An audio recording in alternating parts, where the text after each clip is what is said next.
My name is Grace. I'm 34 years old, and for most of my professional life, I've worked in software, the quiet side of it.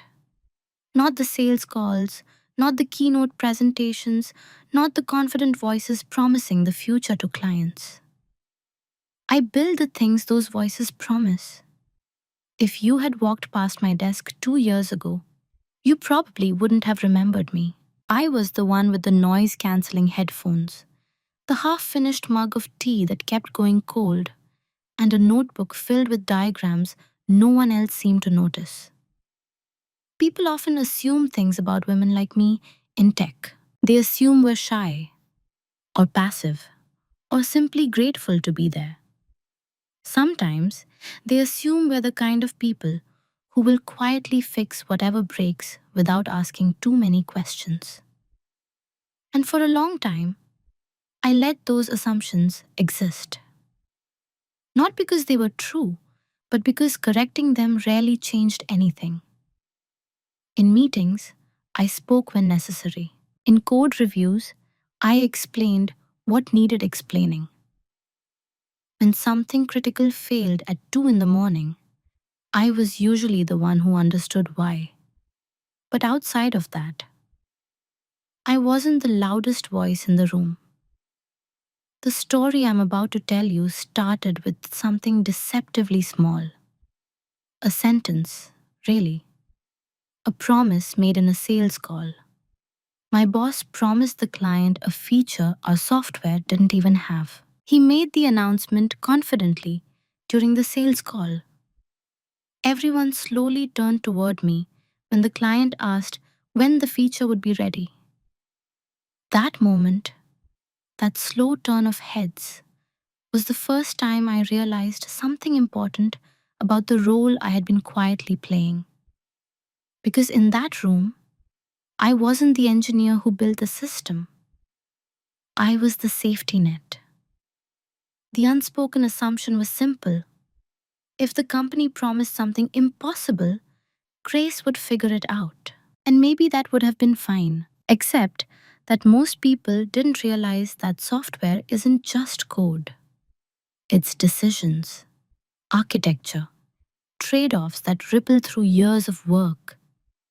You can't just promise something into existence, not without consequences.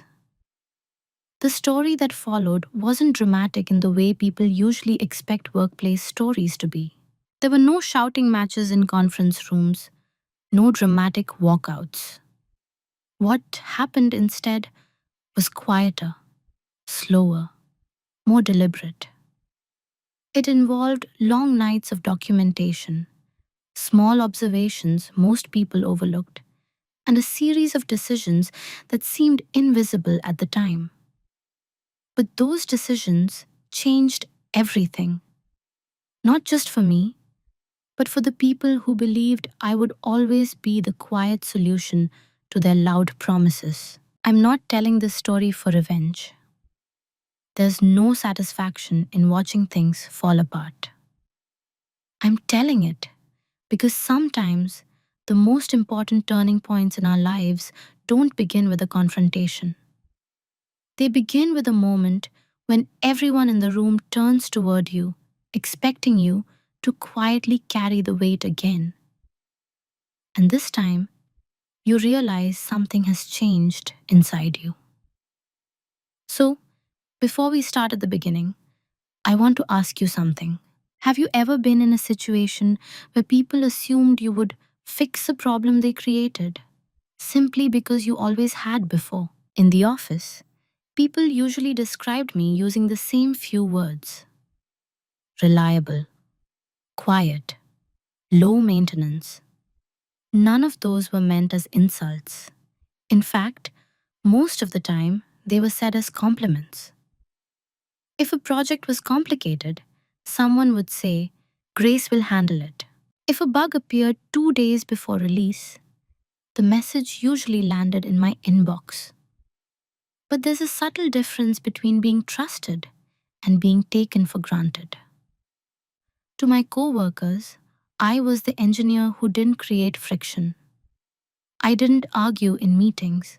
I didn't interrupt people when they were speaking confidently about things they only partially understood. And in a company where confidence was often mistaken for competence, that made me almost invisible. Our company built enterprise software for logistics companies. The system was complicated, thousands of small pieces working together. It had taken years to build. I knew the architecture better than almost anyone else. Not because I was the smartest person in the room, but because I had been the one quietly fixing things for the last 3 years. I knew which modules were fragile, which features were built on shortcuts, which promises the system could realistically support. But the people who spoke to clients rarely asked about those things. They asked about timelines. My boss, Daniel, was very good at that part of the job. He was charismatic in the way sales leaders often are, confident, fast talking, the kind of person who could make complicated products sound effortless. Clients liked him, executives liked him, and during sales calls, Daniel liked certainty. Not, we'll explore that. Not, our engineers will evaluate the feasibility.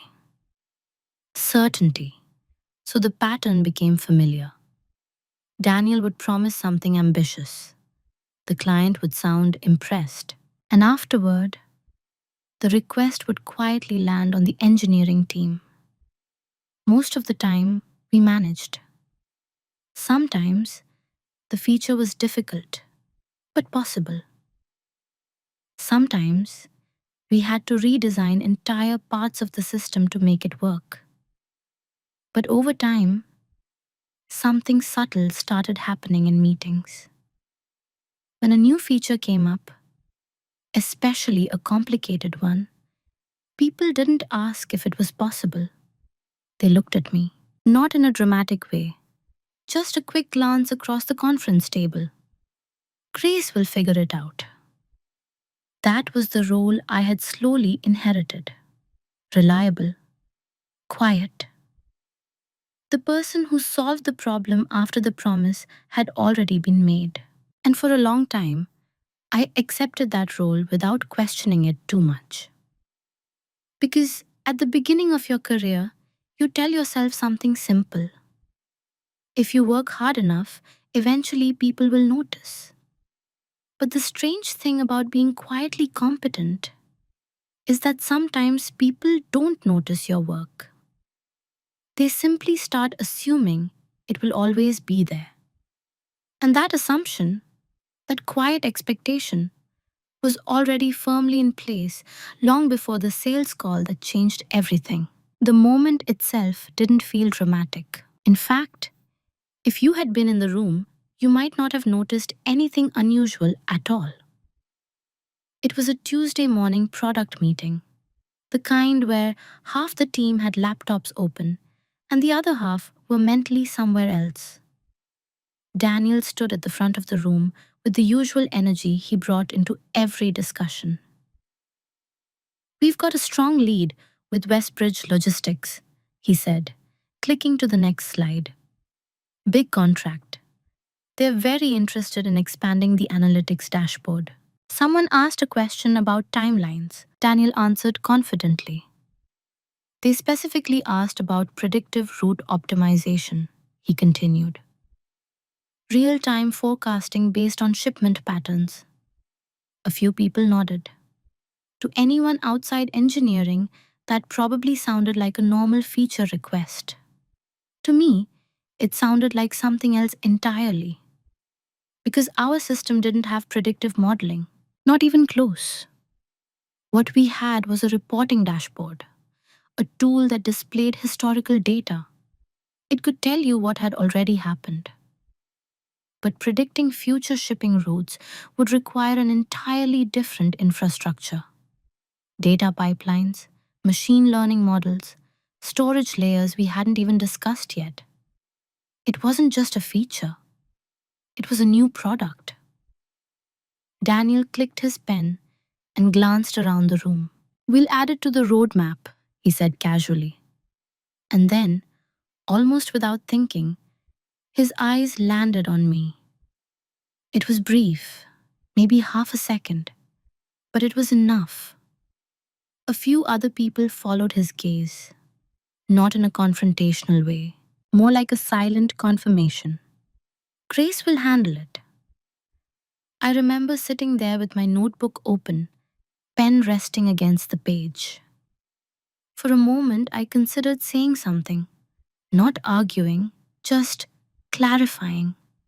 Something simple like, that feature would require significant architecture changes. But the meeting moved forward before I spoke. The product manager started discussing release schedules. Someone else brought up UI improvements. The conversation shifted, and the moment passed. No one asked the engineer whether the feature was possible. It had already been accepted as inevitable. That was the first small cut, not the promise itself, but the quiet assumption behind it. Later that afternoon, the product manager stopped by my desk. "Hey Grace," he said, leaning lightly against the divider. "About the predictive routing thing Daniel mentioned." I waited. "You think we could prototype something within a few months?" A few months.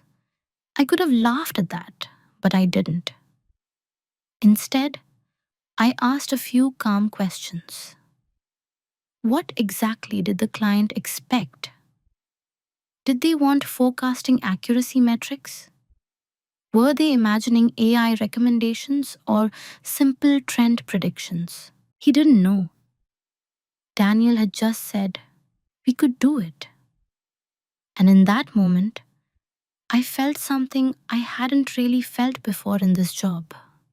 Not anger, not even frustration, just a quiet realization. Promises were being made in rooms where the consequences didn't exist yet. And when those consequences eventually arrived, they always seemed to land on the same desk, mine. I didn't argue. I didn't escalate the issue. I simply opened a new page in my notebook and wrote 3 words at the top. Predictive routing feature. Then I started listing everything it would actually take to build it. Because even then, before anything truly serious had happened, I had already begun doing something different. I was paying attention. After that meeting, the predictive routing feature quietly joined the long list of things that were in progress. No official documentation yet, no technical design, just an expectation floating through conversations. At first, I treated it the way I treated most complex requests, methodically. I reviewed our current system architecture, checked what kind of data we were actually collecting, and mapped out what would realistically be required to build anything close to predictive routing. The answer was a lot. New data ingestion pipelines, storage layers for historical logistics patterns, a modeling system that could actually learn from shipment history. It wasn't impossible, but it certainly wasn't a few months kind of feature. Still, the way people spoke about it began to shift. In product meetings, someone would casually mention it. When predictive routing goes live, not if, when. One afternoon, during a roadmap discussion, Daniel leaned back in his chair and said something that made the room chuckle lightly. Well, Grace likes a challenge. A few people laughed, not cruelly. Just the kind of polite laughter that happens when a senior manager says something playful. I smiled a little too. Because that's what people do in those situations.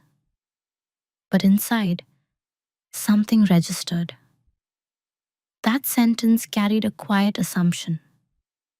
It didn't matter whether the timeline made sense. It didn't matter whether the architecture supported it.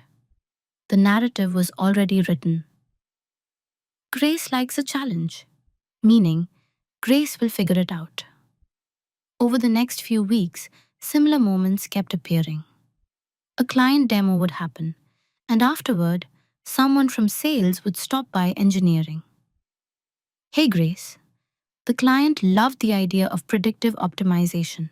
Or someone from marketing would say, we're thinking of highlighting that upcoming AI capability.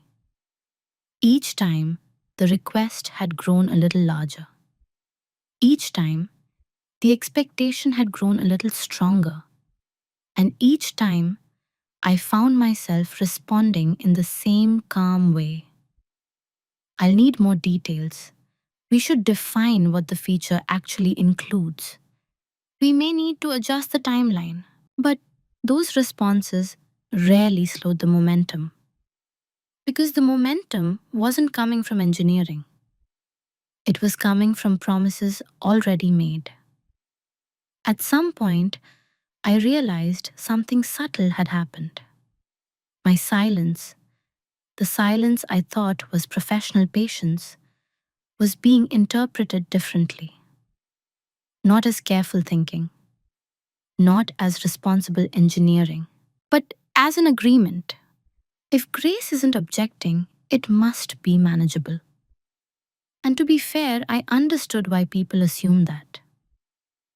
For 3 years, that assumption had been true.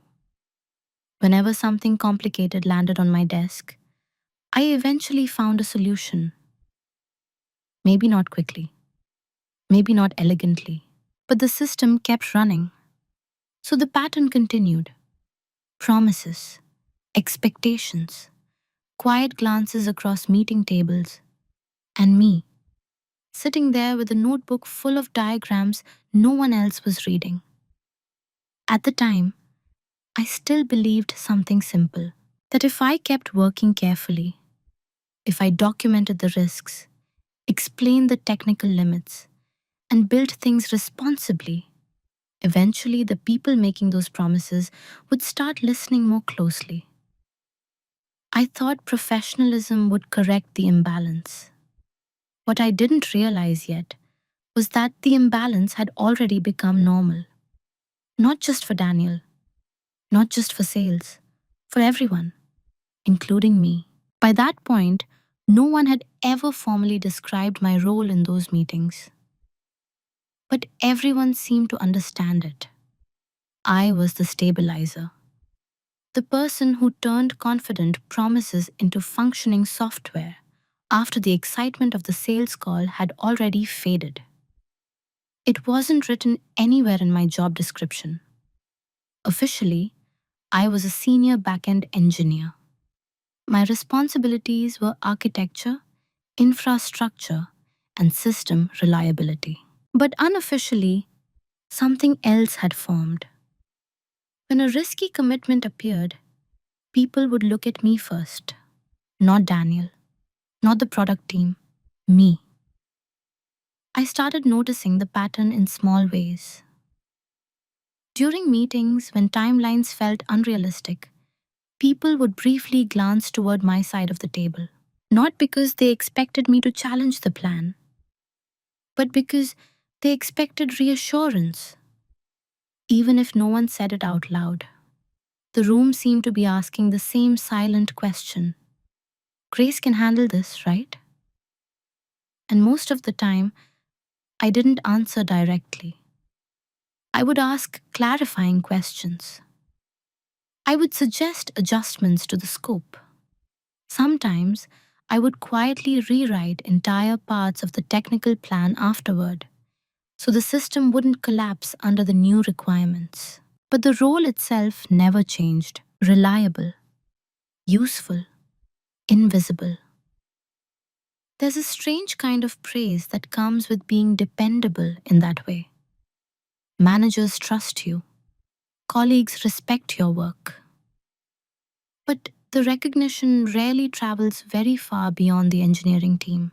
The people making the promises still get the credit when everything works. And the people who quietly absorb the consequences remain part of the background.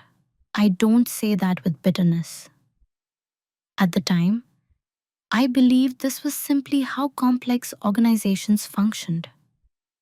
Someone sells the vision, someone else builds the reality.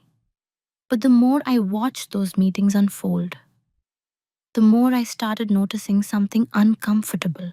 Daniel wasn't just confident, he was comfortable promising things without checking. Comfortable because the risk wasn't his. If a timeline slipped, engineering would adjust. If a feature proved more complicated than expected, engineering would work late. If the architecture needed to change entirely, engineering would figure it out, which meant, more often than not, I would figure it out. One afternoon, while reviewing system logs, I overheard two sales managers talking near the coffee machine. One of them said something casually. Honestly, we're lucky we have Grace. The other laughed. Yeah, she always finds a way. They meant it as a compliment. And technically, it was. But hearing it outside the context of a meeting made something clearer. They didn't see me as part of the decision-making process. I was the safety mechanism. The person who made risky decisions made them safe after they had already been made. That was the role. And the strange thing about roles like that is, they slowly become self-reinforcing. The more problems you solve quietly, the more people assume you will continue solving them. The more dependable you are, the less anyone feels the need to ask whether the situation should exist in the first place. For a long time, I accepted that dynamic without questioning it too deeply, because being dependable felt like a good thing.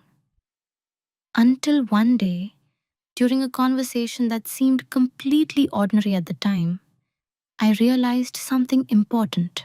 The role I had been assigned wasn't just about reliability. It was about responsibility.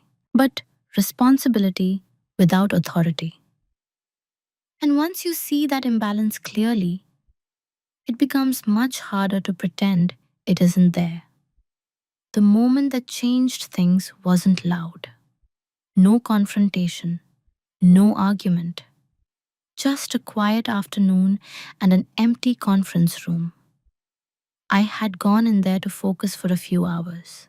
The engineering floor was noisy that week, and I needed space to review the early architecture notes for the predictive routing system. My laptop was open, diagrams spread across the table, and a whiteboard behind me slowly filling with arrows and boxes. Data ingestion, historical storage, model training pipeline. It was the kind of work I usually enjoyed. Slow, careful thinking. But that afternoon, something felt different.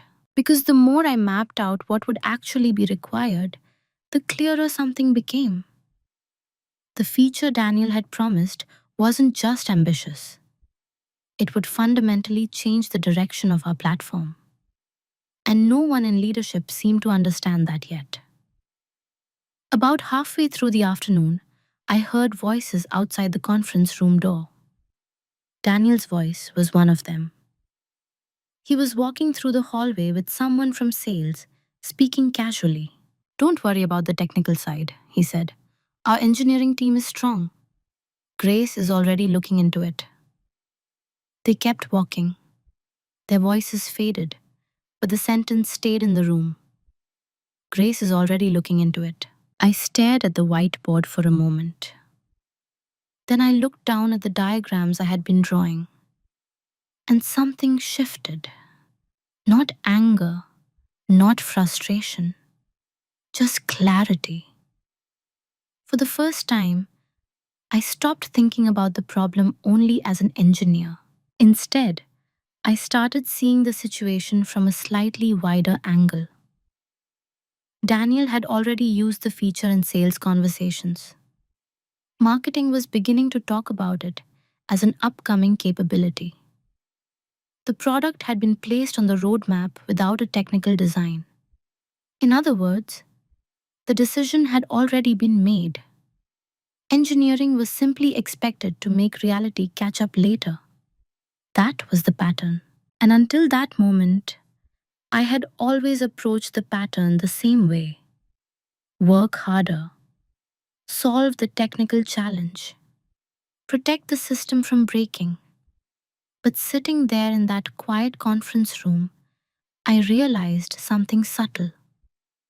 The system I had been protecting wasn't just the software, it was the process itself. The process where promises could be made freely because someone else would eventually absorb the complexity. For the first time, I asked myself a question I hadn't really considered before. What would happen if I stopped treating every unrealistic promise as my responsibility to fix? Not in a dramatic way, not by refusing to work, but simply by acknowledging the reality of the situation. The feature Daniel had promised required months of research, new infrastructure, and probably additional engineers. Those were facts. Facts didn't change just because someone spoke confidently in a meeting. I stood up and erased part of the whiteboard. Not the diagrams, just the section where I had written an optimistic timeline. Then I rewrote it, more realistic this time, much longer. And when I stepped back to look at the board again, something about it felt calmer. Because for the first time since the promise had been made, I wasn't trying to quietly compress reality into someone else's expectations. I was simply writing down what the work actually looked like. No more, no less. It was a small change. No one else even knew it had happened. But that afternoon marked the first moment when my silence stopped being automatic and started becoming a choice. After that afternoon, nothing about my behavior looked dramatically different from the outside. I still attended the same meetings. I still answered technical questions. I still worked through architecture diagrams and code reviews like I always had. But internally, something had shifted. Before, my silence came from a kind of professional instinct. The belief that it was my job to absorb the complexity quietly so the system could keep moving. Now my silence was more deliberate. I started paying closer attention to how decisions were actually made. In meetings, Daniel would describe the predictive routing feature with the same confident tone. "It's going to be a major differentiator," he told the leadership team during one roadmap review. People nodded. Someone from marketing asked if they could start mentioning it in upcoming campaigns. Daniel didn't hesitate. "Absolutely. Engineering is already working on the foundations." Again, the room briefly glanced in my direction. And again, I didn't interrupt. Not because I agreed, but because I understood something new now. Interrupting in that moment wouldn't change the dynamic. It would simply create friction. And friction is easy to dismiss when someone else in the room sounds more confident. Instead, I took notes. Not dramatic notes, just quiet documentation. Every time the feature was mentioned, every time a timeline was suggested, every time assumptions were made about what already existed, I wrote them down. At the same time, I continued my technical research, but with a different mindset. Previously, I would have focused on solving the challenge as quickly as possible. Now I focus on understanding the full scope of the challenge. What infrastructure would truly be required? What engineering hours would it realistically demand? What risks existed if someone tried to rush it. I created architecture documents more detailed than usual, not for presentation, just for clarity. Because the more I mapped it out, the more obvious the situation became. This wasn't a simple feature. It was a strategic decision disguised as a technical task. And right, strategic decisions require alignment across leadership. Alignment that hadn't happened. One afternoon, Daniel stopped by my desk again. "Hey, Grace," he said casually. "How's the predictive routing thing coming along?" I swiveled slightly in my chair. "I'm still analyzing the architecture requirements," I said. He nodded quickly, clearly satisfied with the answer. "Good. The client's pretty excited about it." Then he walked away. The conversation lasted less than 15 seconds, but it confirmed something important. Daniel wasn't asking about feasibility. He was asking for reassurance.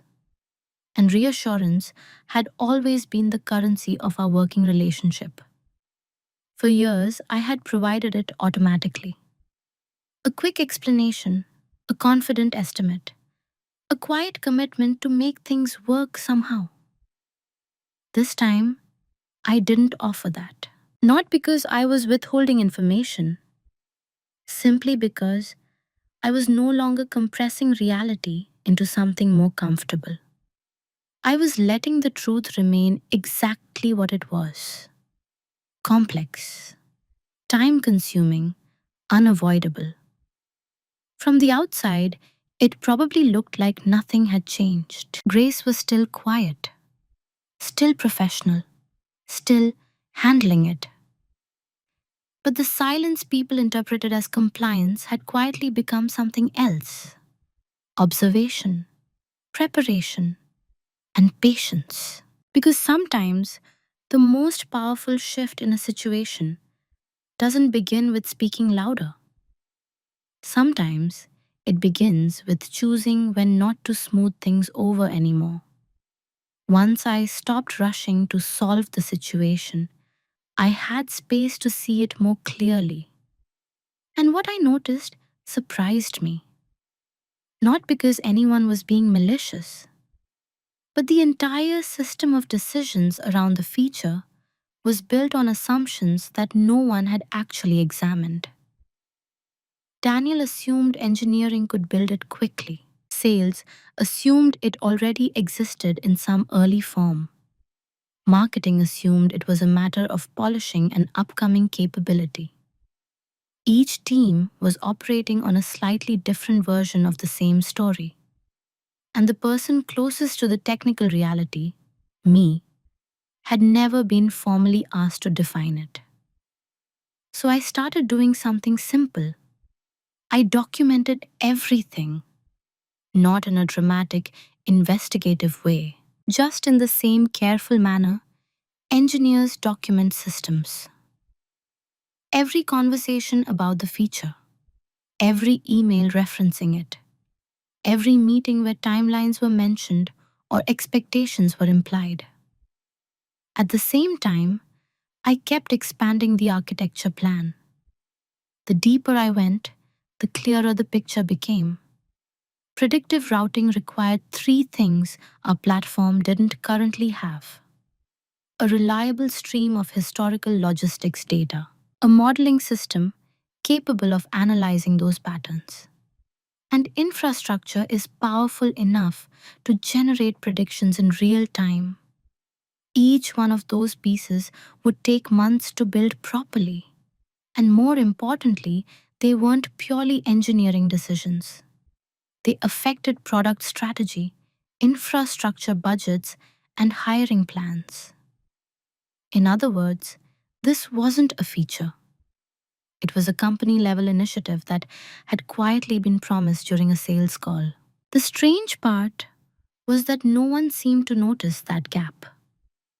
One afternoon, during a roadmap discussion, the product manager presented a timeline slide. The predictive routing feature was there, placed neatly in the third quarter, 3 months away.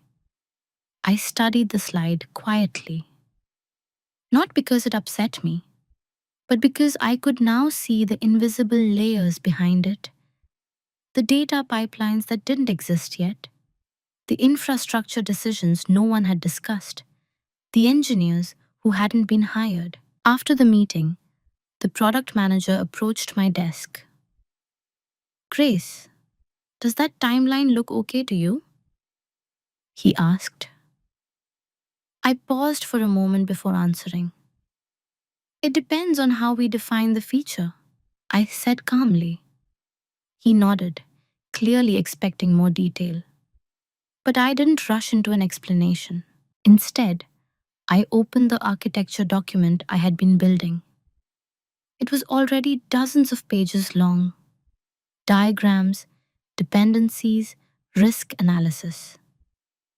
This is what predictive routing would actually require, I said, turning the laptop toward him. He leaned closer. At first, his expression stayed neutral. Then slowly, his eyebrows lifted. Oh, he said quietly, not alarmed, just surprised. Because until that moment, he hadn't realized how large the commitment actually was. And that reaction told me something important. The problem wasn't that people were ignoring reality. It was that reality had never been clearly placed in front of them. Promises had moved faster than understanding. So, while the rest of the company continued operating on optimistic assumptions, I continued doing the one thing engineers are trained to do well: mapping the system. Except this time, the system wasn't just the software. It was the expectations surrounding it, the conversations, the quiet glances in meetings, the way one confident sentence could reshape months of technical work. And the more I documented those patterns, the clearer one truth became. Most people believed the feature was already on its way. But if the full reality ever became visible, a lot of those assumptions would suddenly become very difficult to maintain. The realization didn't come all at once. It happened gradually, the way understanding usually does when you're studying a complicated system. One piece of information connects to another. A timeline overlaps with a decision. An assumption meets a constraint. And eventually the full picture appears. For weeks, I had been documenting the technical requirements of predictive routing. The architecture notes were growing longer, the diagrams more detailed. But one evening, while reviewing the documents again, I noticed something that shifted my perspective. It wasn't just that the feature would take longer than people expected. It was that the promise itself had already been used in multiple places. Sales proposals referenced it. Marketing drafts mentioned AI-powered predictive optimization. Even one of Daniel's presentations to leadership hinted that the capability was already under development. That meant the feature wasn't just a roadmap item anymore. It had quietly become part of the company's narrative. And narratives are powerful. Once an idea is repeated enough times inside an organization, it begins to feel real, even if the underlying work hasn't begun yet. I opened my email archive and started tracing the references backward. The original sales call, follow-up messages with the client, internal summaries sent to leadership. Piece by piece, the pattern emerged. Daniel hadn't simply described a possible feature. He had described it as something we were already capable of building within a predictable timeline.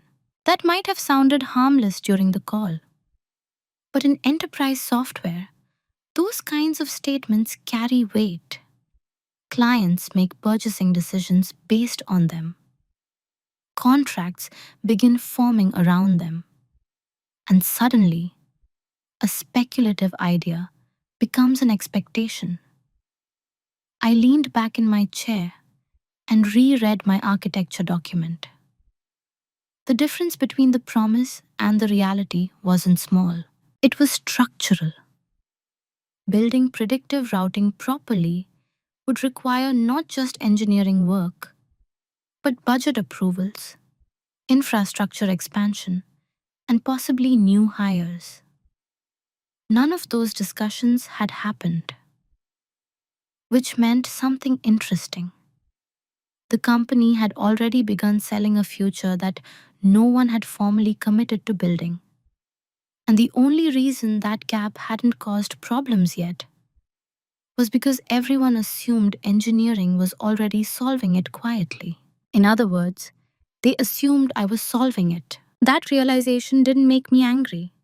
Instead, it gave me something much more useful: clarity.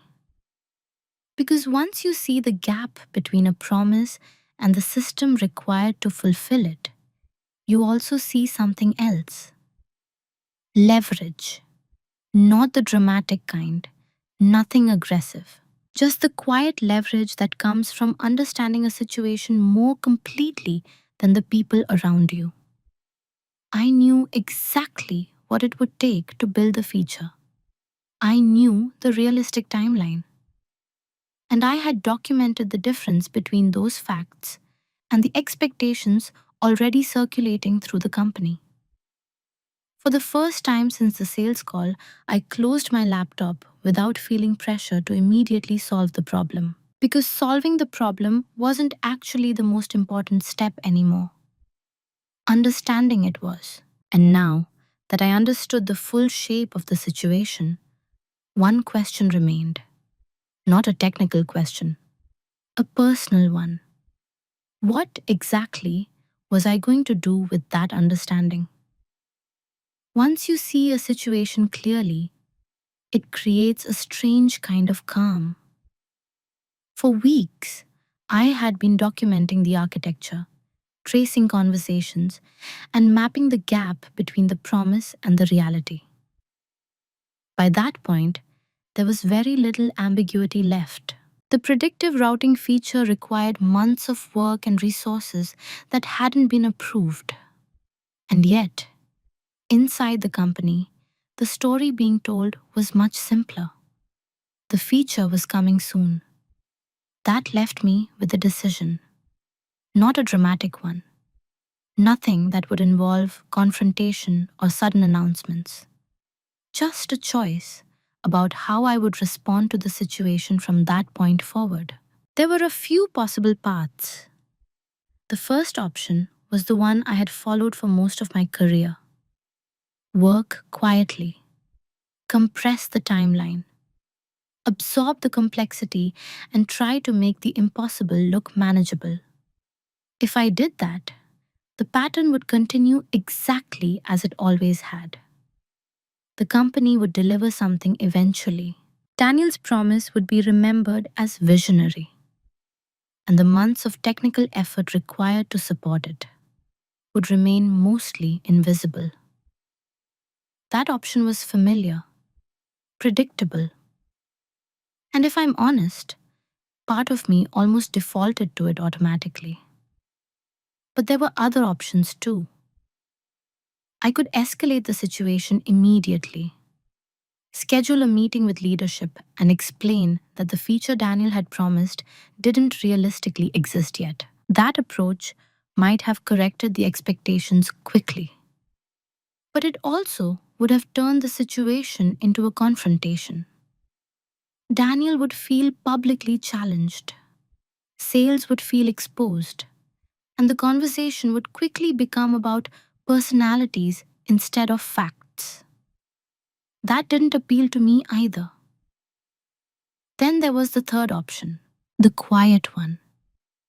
Instead of compressing reality or forcing a confrontation, I could simply allow the truth of the situation to become visible on its own timeline, not by hiding information, not by refusing to work, but by doing something very simple: documenting the actual requirements clearly, communicating the real timelines calmly whenever someone asked, and no longer smoothing over the gap between the promise and the work required to fulfill it. In other words, I would stop acting as the invisible buffer between confident promises and technical reality. The system would have to face that gap directly. The more I thought about it, the more the choice felt obvious. Because it wasn't really a choice about Daniel, or sales, or even the predictive routing feature. It was about something deeper. For years, I had accepted responsibility for outcomes I didn't control. Promises made in rooms where engineering wasn't present. Decisions that quietly became my problem later. If I continued absorbing those consequences automatically, nothing about the pattern would ever change. But if the organization had to see the full scope of its own commitments, then the conversation might finally happen in the open. So that evening, before leaving the office, I did something small. I updated the architecture document one more time. Clear technical requirements, detailed timelines, dependencies that needed leadership approval. Nothing emotional, just facts. Then I shared the document with the product team and leadership. The message was simple. This is the current technical assessment for predictive routing. Happy to walk through the details whenever needed. No accusation, no urgency, just clarity. After sending the message, I shut down my laptop and walked out of the office. And for the first time since the sales call weeks earlier, I didn't feel like I was carrying the weight of someone else's promise.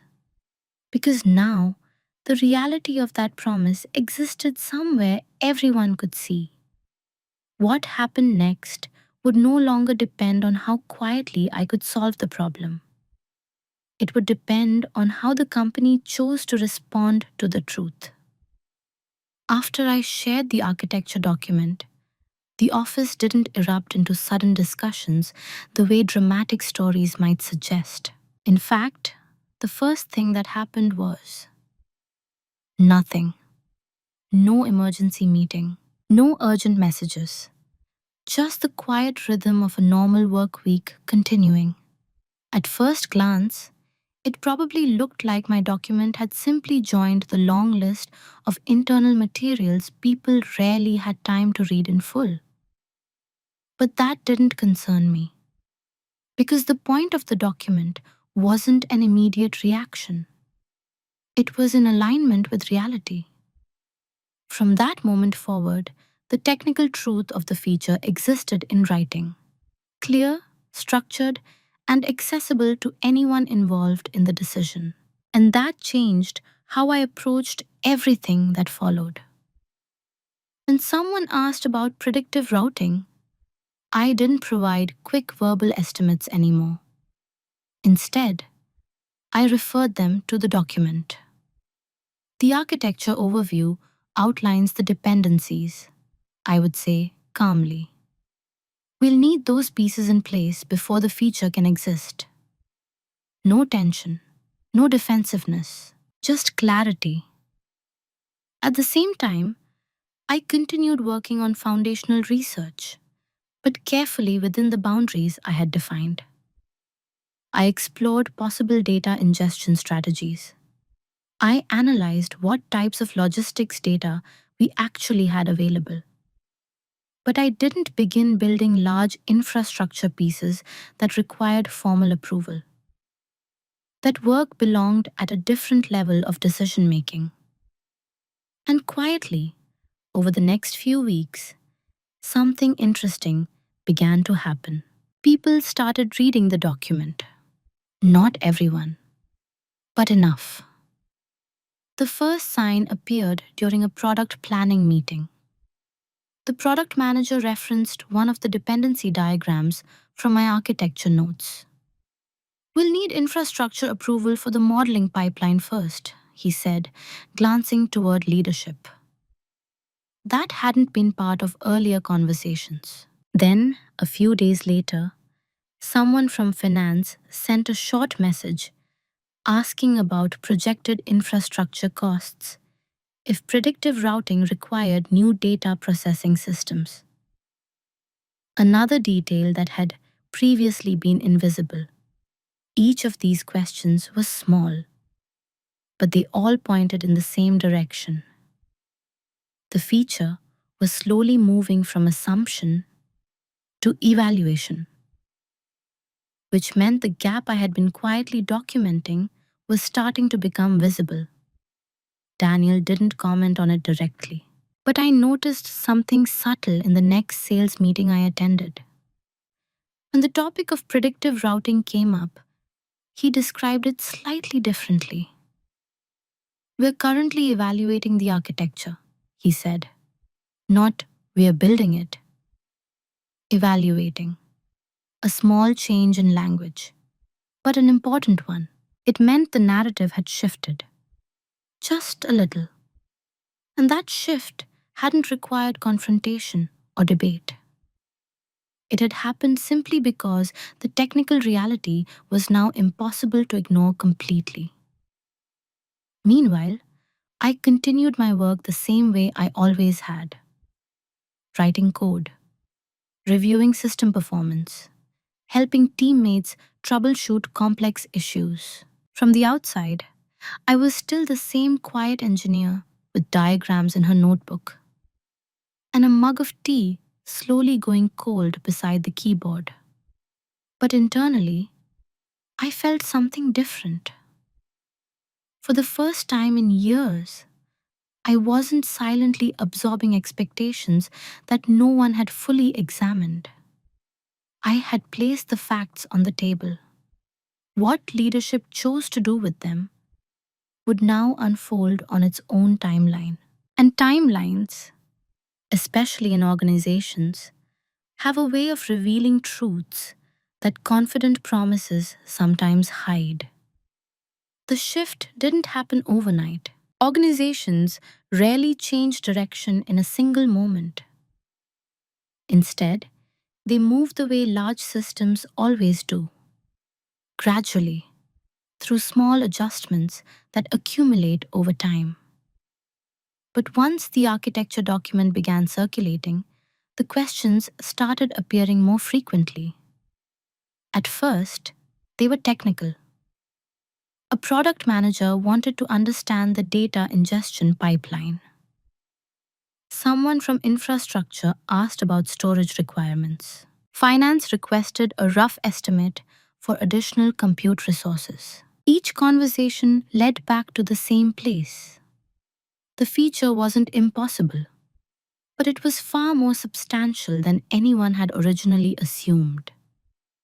And the more people understood that, the more the timeline started stretching, quietly, without any dramatic announcement. One afternoon during a planning review, the predictive routing feature moved from Q3 to future roadmap evaluation. No one argued about it. In fact, the change happened almost casually. But I could feel the atmosphere in the room shift slightly. Because once a feature leaves the near-term roadmap, it stops being a promise. It becomes a discussion. Around the same time, I began noticing something else. Sales conversations were becoming more careful. Instead of presenting predictive routing as an upcoming capability, the language shifted toward exploration. We're researching advanced optimization features. It was subtle, but subtle changes often signal deeper adjustments behind the scenes. Then one morning, Daniel called a short meeting with the product and engineering leads. Not urgent, just a conversation about long-term platform strategy. He stood near the conference room screen, scrolling through slides. When the predictive routing topic appeared, the tone was noticeably different from the confident promises weeks earlier.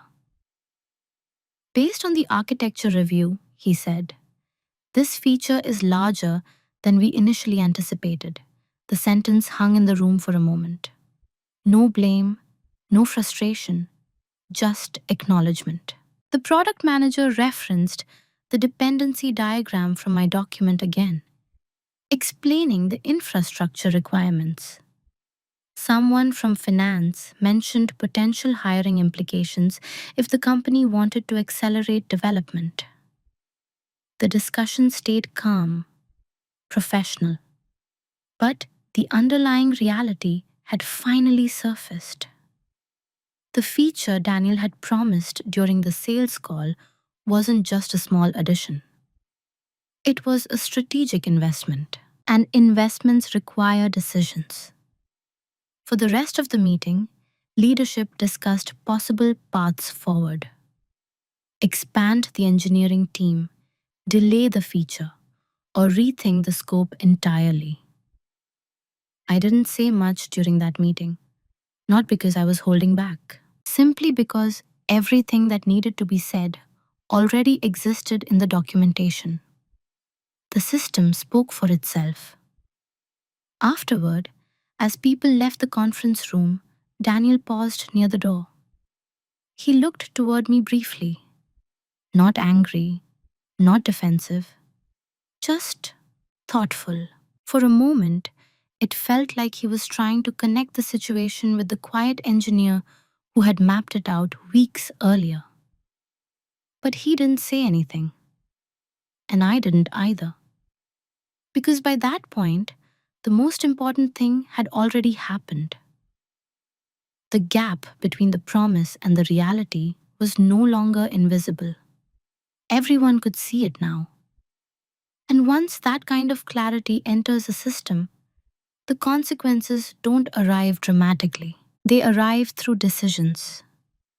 Decisions that slowly reshape how people speak, plan, and commit to the future.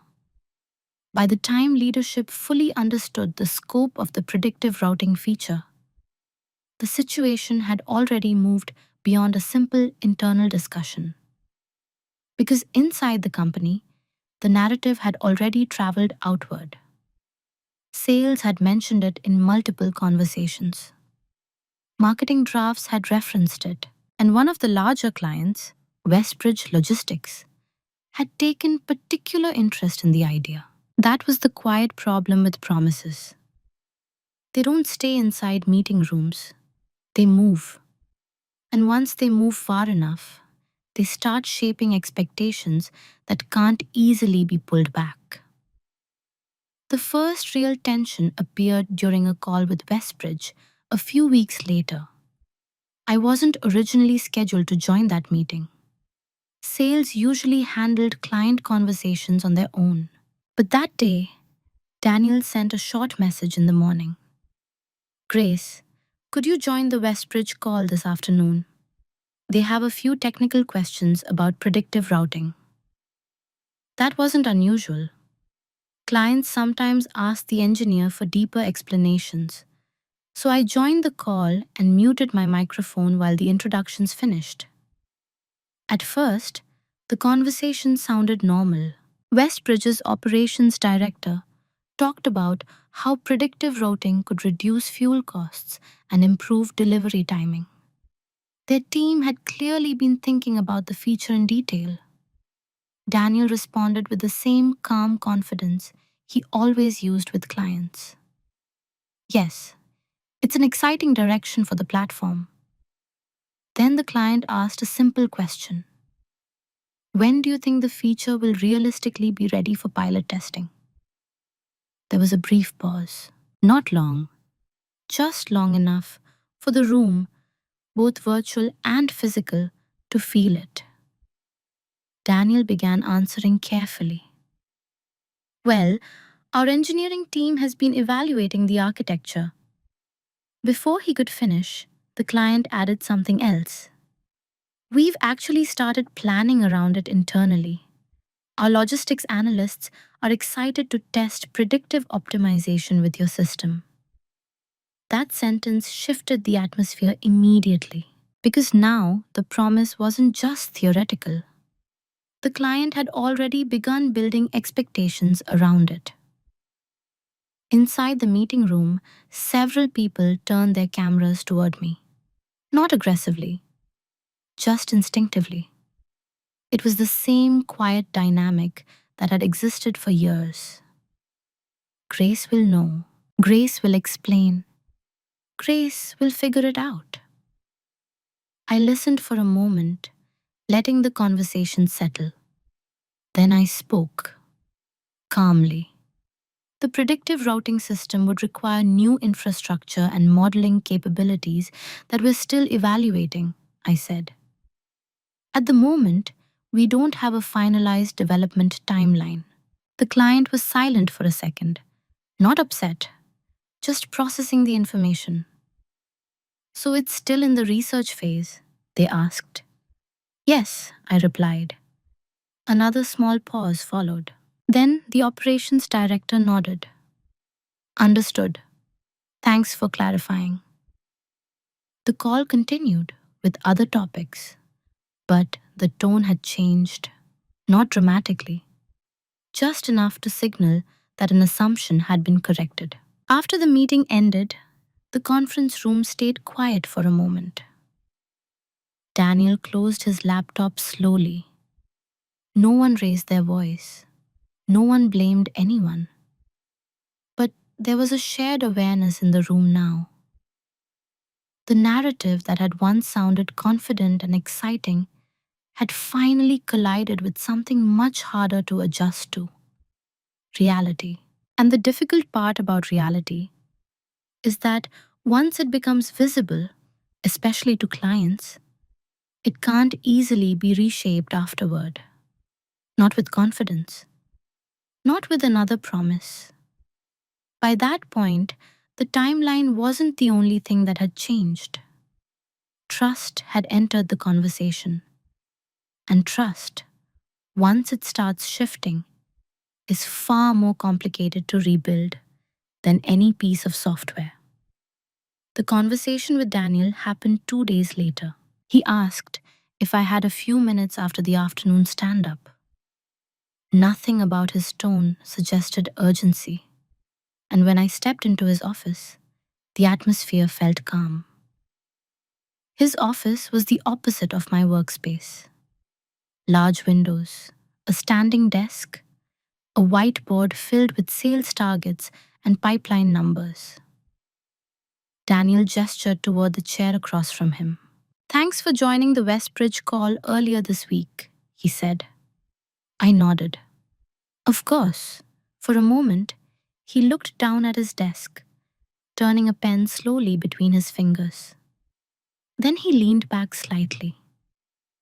I've been thinking about the predictive routing situation, he said. There was no accusation in his voice, just reflection. I didn't realize how large the feature actually was when I first mentioned it to the client. I listened quietly, because this wasn't really the moment for technical explanations anymore. He already understood the architecture document. That part had become clear. Daniel continued. Sales conversations move quickly, he said. Sometimes you describe where the product is going, not just where it is today. I understood what he meant. That's how vision is often communicated in business, painting a picture of future capabilities. But future capabilities still require someone to build them. After a short pause, he looked at me directly. You probably saw this coming earlier than anyone else, he said. I answered honestly. I saw that the feature would require more planning than the timeline suggested. He nodded slowly. Then he said something that surprised me. You didn't push back in meetings. It wasn't a complaint, more like an observation. For a moment, I considered how to respond. I documented the architecture requirements and shared them, I said calmly. I thought it would be clearer that way.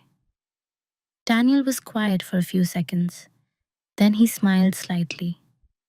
Yeah, he said. It was very clear. There was no tension between us, no raised voices, just two professionals acknowledging a situation that had unfolded. Finally, Daniel placed the pen down on his desk. We'll need to adjust how we talk about future features with clients, he said. And I should probably loop engineering into those conversations earlier. It wasn't a dramatic apology, but it was recognition. And recognition was all I had actually wanted from the beginning. Not credit, not confrontation, just alignment between the promises being made and the work required to fulfill them. As I stood up to leave, Daniel added one more sentence. You handled this well, Grace. I thanked him and walked back to my desk. The hallway was quiet, the way offices often are in the late afternoon. And as I sat down, opened my laptop, and returned to the code I had been reviewing earlier, something felt different. Not triumphant, just balanced. Because the situation had resolved the way most real professional conflicts do, not through dramatic moments, but through clarity that slowly became impossible to ignore. A few months after the Westbridge call, the predictive routing feature still existed on the roadmap, but it looked very different from the way it had first been promised. Now it was labeled clearly Strategic Research Initiative, not a near term deliverable, not a quick addition, something the company would explore carefully before committing resources. In practical terms, that meant several things changed. Leadership approved a small research budget. Engineering began evaluating data infrastructure options. Products started discussing what the feature should realistically look like if it ever launched. And most importantly, engineering was now part of those conversations from the beginning, not afterward. I attended more strategy meetings than I used to, not because I had suddenly become louder or more assertive, but because something subtle had shifted in how people saw my role. Before, I had been the person who solved technical problems after the decision was already made. Now, I was someone people asked before the decision happened. What would it take to build this? How much infrastructure would we need? Is this realistic within the next year? The questions were different. And that difference changed everything. My work itself didn't transform overnight. I still spent most of my days doing the same things I always had: reviewing systems, improving reliability, mentoring newer engineers. But the quiet assumption that had followed me for years began to fade. The assumption that Grace would simply absorb whatever promises appeared. Because people had now seen something important. Not that I was difficult, not that I was confrontational, but that technical reality has its own timeline, one that doesn't bend easily to confidence or optimism. And the interesting part was that I didn't feel resentful about any of it. Daniel and I continued working together without tension. In fact, our conversations became easier. Sales would occasionally ask engineering to review ideas earlier in the process. Not because anyone forced the change, but because the experience with predictive routing had shown everyone what happens when those conversations happen too late. For me personally, the shift felt simpler. I stopped seeing my silence as something passive. Silence can mean many things. Sometimes it means avoidance, but sometimes it means patience, observation, The willingness to let the structure of a situation reveal itself instead of rushing to control it.